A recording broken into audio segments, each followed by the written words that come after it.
Okay, well, hey neighbors, welcome to the Shed Shop in this edition of Will It Be Redeemed? And thank you, neighbor.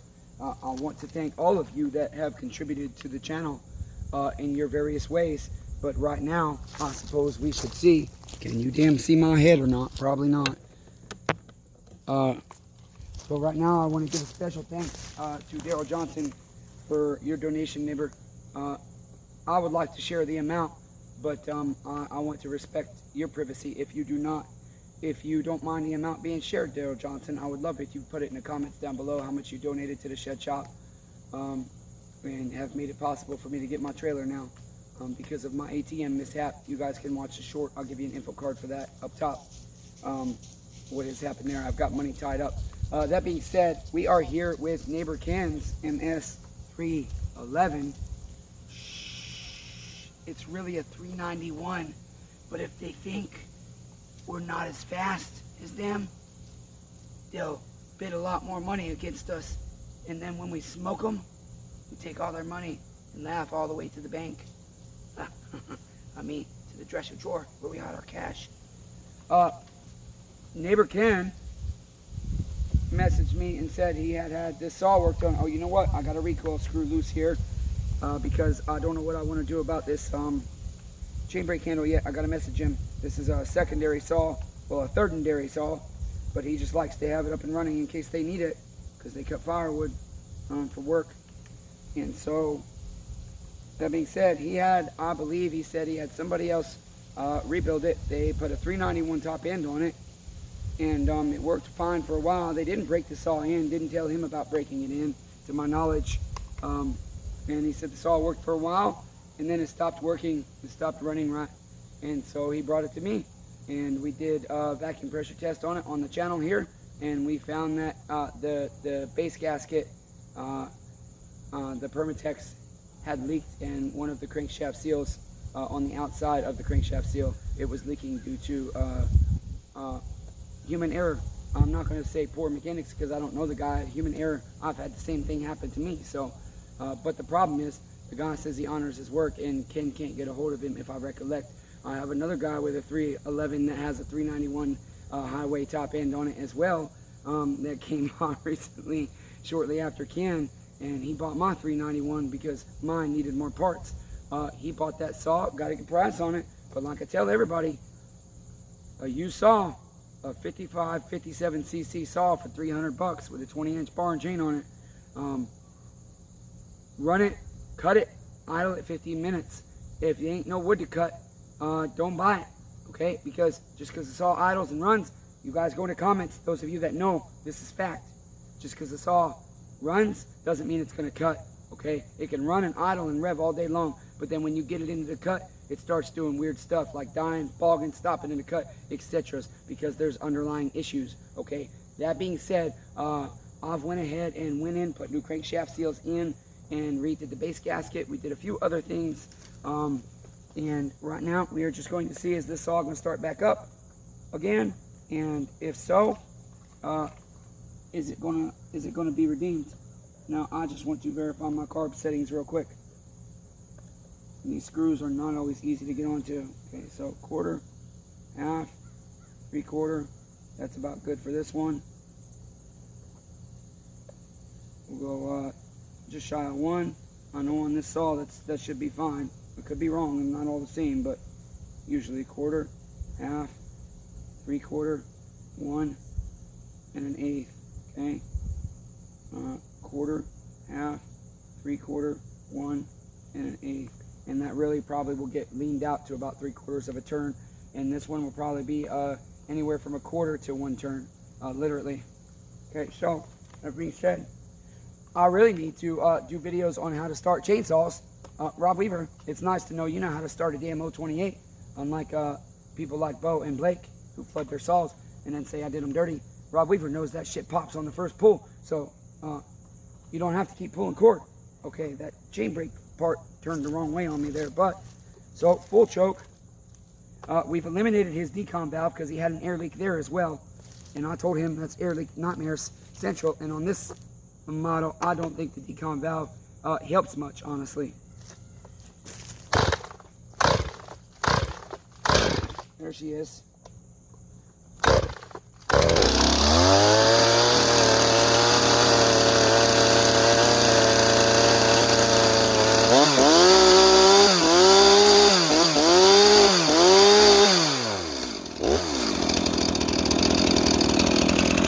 Okay, let's get to work, neighbors.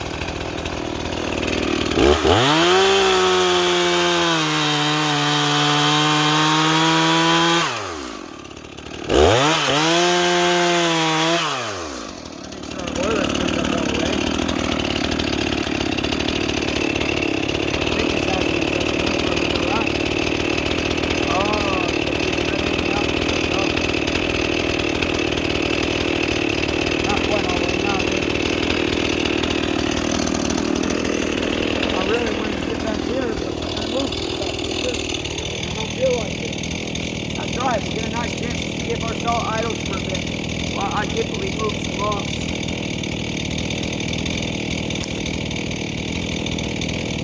Don't make fun of me, neighbors. Okay? I hope you guys have gone and checked out the short from the ATM eating my money, because y'all know I don't like cops. When Officer Brown, yeah, she was real nice, neighbors. She was real nice. I wonder what she's like out in the community wearing her badge and around her coworkers. Because I know cops.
probably did. Oh, you're still here. Okay, can you see though? Damn. Yeah, see, I've been way over there, haven't I? No, we're good. Yeah, you guys probably were out of view, huh? Shit, sorry, did you dirty probably.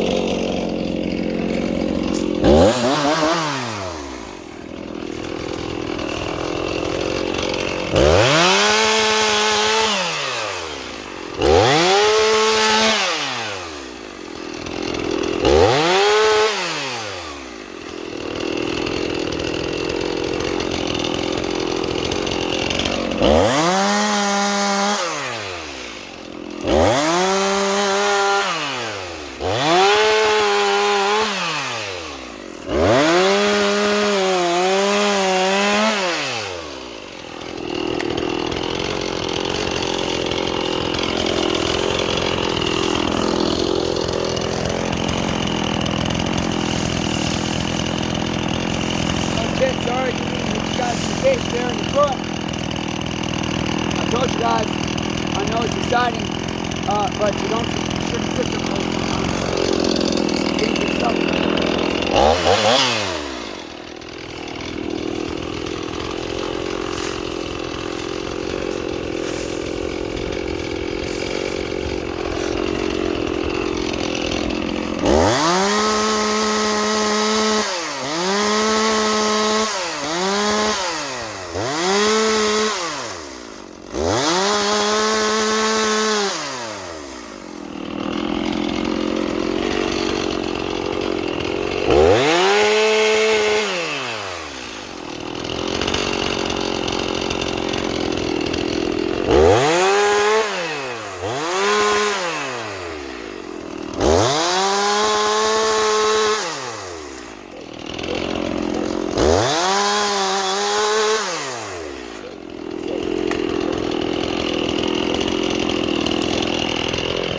we got neighbor Keith here.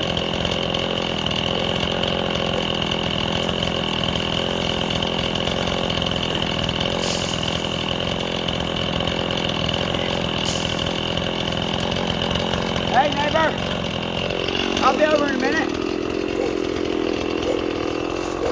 Okay, looks like this is all set up. Let's find out.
Cuts here, okay, and we're going to have to be done. And then what will happen is we'll vacuum pressure test this saw one more time after it cools down, and then we'll find out what Ken wants to do with the chain brake in the meantime. I think we should just brace it because it is a spare saw. Just put a bracket there.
Let's make sure she restarts good and easy.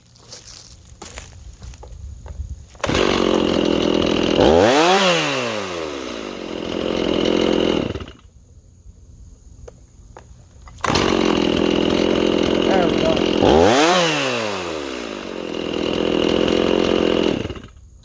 Here's your solid neighbor Ken. There's your ms391.